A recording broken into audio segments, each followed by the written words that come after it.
ناظرین، آج کی خصوصی رپورٹ میں ہم آپ کو بتائیں گے کہ کس طرح ہندوستان کی خفیہ ایجنسی را نے اسرائیلی خفیہ ایجنسی موساد کے ساتھ مل کر ایرانی نیوکلیئر سائنسدانوں کا قتل کروایا۔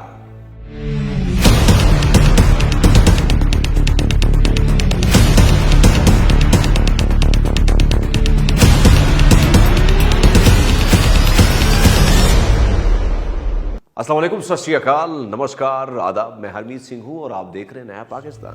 ناظرین، یہ 15 جنوری 2007 کا واقعہ ہے کہ ایران کے نیوکلیئر سائنسدان ارد شیر حسین پور اصفہان میں زہریلی گیس خارج ہونے سے پراسرار طور پر مارے جاتے ہیں۔ 12 جنوری 2010 کو ایرانی سائنسدان ڈاکٹر مسعود علی محمدی تہران میں اپنے گھر کے سامنے موٹر سائیکل بم دھماکے میں مارے جاتے ہیں۔ Our drone is locked. is approaching downtown. 29 نومبر 2010 کو ماجد شہریاری اپنی گاڑی میں ارتیش ہائی وے تہران میں جا رہے ہوتے ہیں جب ان کی گاڑی کے ساتھ نامعلوم موٹر سائیکل سوار مقناطیسی بم چپکا کر ان کا قتل کر دیتے ہیں۔ پچھلی 2 دہائیوں میں ایرانی نیوکلیئر سائنسدانوں کی طویل لسٹ ہے جو پراسرار طور پر قتل کر دیے گئے اور جن کے بارے میں اسرائیلی خفیہ ایجنسی موساد نے کھلم کھلا تسلیم کیا کہ ان ایرانی نیوکلیئر سائنسدانوں کے قتل میں اسرائیل کا ہاتھ تھا۔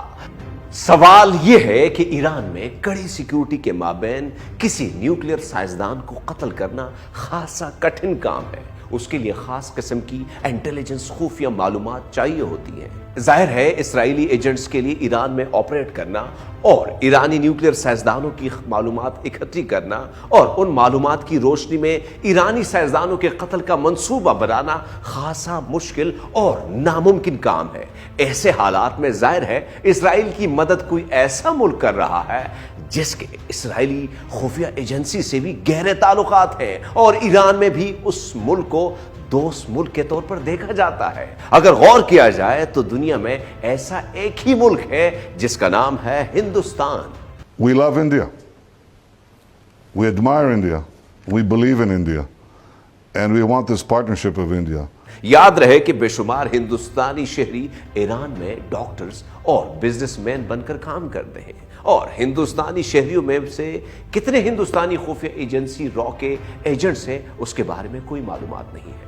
وائٹ نیوز کے ناظرین سے التماس ہے کہ ادھر اسرائیلی خفیہ ایجنسی موساد کے آپریشنل ہیڈ، سابقہ نیشنل سیکیورٹی ایڈوائزر اور نیشنل سیکیورٹی کونسل کے سربراہ عزی ارد کا وہ بیان ضرور ذہن میں رکھیے گا جس میں اس نے تسلیم کیا تھا کہ اسرائیل اور ہندوستان کی خفیہ ایجنسیاں مل کر کام کرتی ہیں۔ سوال یہ ہے کہ آخر ہندوستانی خفیہ ایجنسی را اور اسرائیل کی خفیہ ایجنسی موساد کے آخر وہ کون سے کام ہے جو وہ مل کر کرتے ہیں؟ There has been intelligence cooperation between Israel and India over the years. It's a long cooperation. اسرائیلی خفیہ ایجنسی 3 حصوں پر مشتمل ہے جن میں پہلا نمبر پر امان ہے جو کہ ملٹری انٹیلیجنس کا کام کرتی ہے، دوسرے نمبر پر شبک ہے جو کہ داخلی سیکیورٹی کا کام کرتی ہے، جبکہ تیسرے نمبر پر موساد ہے جو کہ بیرونی ممالک میں آپریشن کرتے ہیں۔ ایران کے بارے میں اسرائیل کو خفیہ معلومات کی فراہمی کا سلسلہ ہندوستانی ایجنسی را نے 1990 سے پہلے کا شروع کر رکھا ہے۔ یاد رہے کہ مئی 1991 میں ہندوستانی خفیہ ایجنسی را کا سندیپ کپور نامی ایک ایجنٹ اسرائیل کو ایران کے بارے میں خفیہ معلومات فراہم کرتے ہوئے ایرانی انٹیلیجنس ایجنسی کے ہاتھوں گرفتار ہو جاتا ہے۔ یہ وہ دور تھا جب ہندوستان کے سابقہ نائب صدر حامد انصاری ایران میں ہندوستان کے سفیر ہوا کرتے تھے۔ امبیسی کے لوگ تھے، ڈپلومیٹس، نان ڈپلومیٹس، کہ آپ ان کے ایرانینس جو ہیں آپ کے ڈپلومیٹس کو اریسٹ کر کے لے جاتے ہیں، اٹھا کے لے جاتے ہیں، آپ کو انفارم نہیں کرتے، جس پر ہندوستانی خفیہ ایجنسی را کے اسٹیشن چیف نے حامد انصاری پر دباؤ ڈالا کہ ایران سے سندیپ کپور کو چھڑوانے کی بات کی جائے، جس پر حامد انصاری نے جواب دیا کہ ایک طرف سفارتی سطح پر مجھے کہا جاتا ہے کہ ایران سے دوستی کی بات کرو اور دوسری طرف ہماری ہندوستانی ایجنسی را ایران کی حساس معلومات اسرائیل کو دے رہی ہے۔ یہ نہایت شرم کی بات ہے، میں کوئی مدد نہیں کر سکتا۔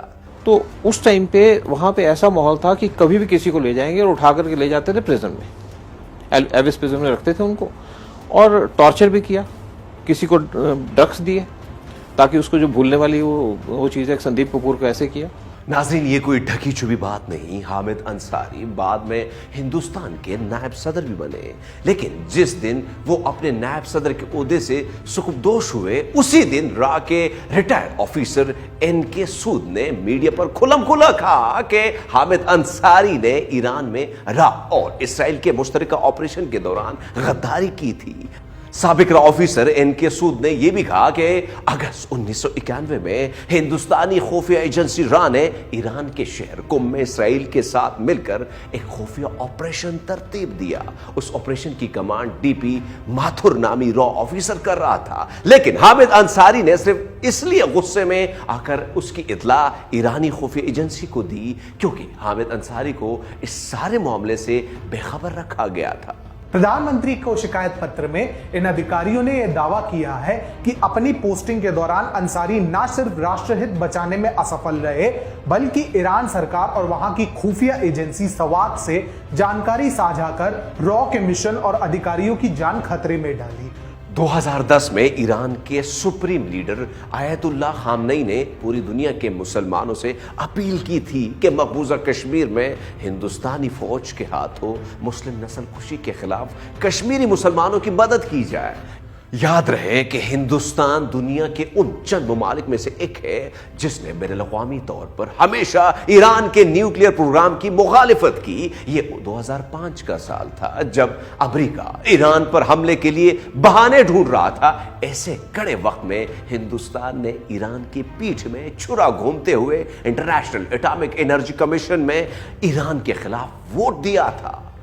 ہندوستان کی خارجہ پالیسی اونچی ذات کے ہندو چلاتے ہیں جن کو برہمن کہا جاتا ہے۔ ہندو برہمن کمیونٹی چانکیہ نامی قدیم ہندو فلاسفر پر یقین رکھتے ہیں جس کا ماننا ہے اگر دشمن کو مارنا ہے تو اسے گلے سے لگا کر اس کی پیٹھ میں چھرا گھوم دو، اور بالکل یہی کچھ ہندوستان کی برہمن اشرافیہ ایران کے ساتھ کر رہی ہے۔ ہندوستان ان چند ممالک میں سے ایک ہے جس نے ایران کے اسلامی انقلاب کی شدید مخالفت کی اور ایران عراق جنگ میں کھل کر عراق کا ساتھ دیا تھا۔ ہندوستان کے سابق نائب صدر حامد انصاری انڈین میڈیا پر واضح کہہ چکے ہیں کہ ہندوستان ایران کو صرف اس لیے اپنے مقاصد کے لیے استعمال کر رہا ہے کیونکہ ایران کا بارڈر افغانستان اور پاکستان سے ملتا ہے، اور افغانستان اور پاکستان کو کنٹرول کرنے کے لیے ہندوستان کو ایران کی ضرورت ہے۔ مگر ایران صرف انرجی سپلائر نہیں، ایران ایک بہت بڑا دیش ہے، بہت امپورٹنٹ دیش ہے، اور جو دیش ہے وہ پاکستان کے دوسری طرف ہے، افغانستان کے دوسری طرف ہے۔ تو جب ہم ایران کو دیکھتے ہیں تو ان تمام چیزوں کو سمجھنے کی کوشش کرتے ہیں۔